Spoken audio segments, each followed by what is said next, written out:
debates and there are panel discussions from CNN to all different channels, so therefore we don't have to spend time on that. But what bothers us is that after this whole issue when it started, and when the Florida situation also developed, it was a challenge for us. We had to do something about both these things. On the one hand, make sure that it does not get out of hand. And on the other hand, make sure that it does not generate anti-Muslim sentiments in America.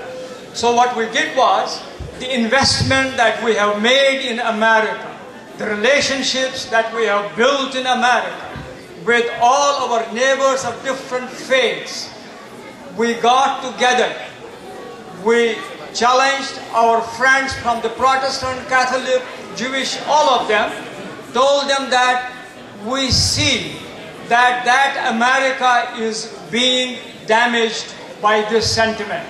Therefore, it is a collective responsibility for all of us to see that we address this challenge. So what we did was, time was very short. 9/11 anniversary was coming, and the Florida thing was extremely tense. But you can imagine that on 7th of September, all of their leaders, top leaders, this was the summit of Interfaith Summit. All of the leaders of these organizations came to Washington, D.C. We had a whole day meeting in the National Press Building where jointly we worked out a communique. And then we had a press conference which was covered full by the C-SPAN and by CNN, and every channel and every newspaper reported about it. It was our success because all of them said that we will not allow such a thing to happen. And you might have seen that this has happened at the grassroots level as well. And it is wonderful. If you visit Gainesville, Florida, you will see how that threat that this man had given about the burning of the Quran, how positively it impacted the Muslims and non-Muslims in Gainesville, how these denominations came together. This became a wonderful example for all of us. You should look at the C-SPAN, go to our website, go to the websites of all these national organizations. You will see all of them committed together to fight against that. It is a wonderful example that could be repeated in other countries as well, and particularly in India, where we need this kind of interfaith understanding of these challenges.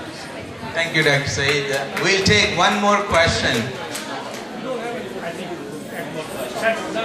Okay, thank you very much. Thank you for listening, and I want to... One more. Okay. We have talent. Okay, we are going to have a brief, interesting talent show from children.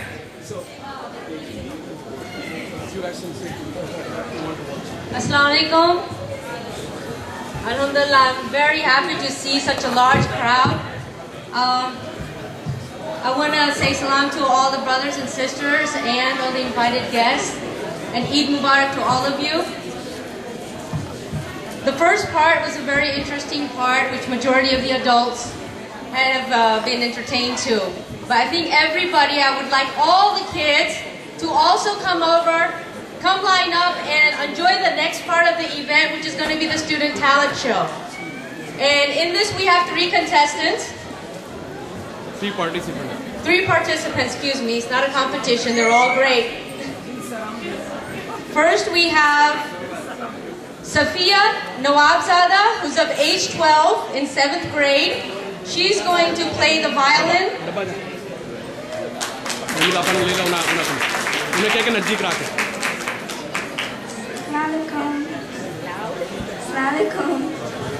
Can everybody hear her? Yeah. Okay, make sure we hear the violin, huh?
Abdullah.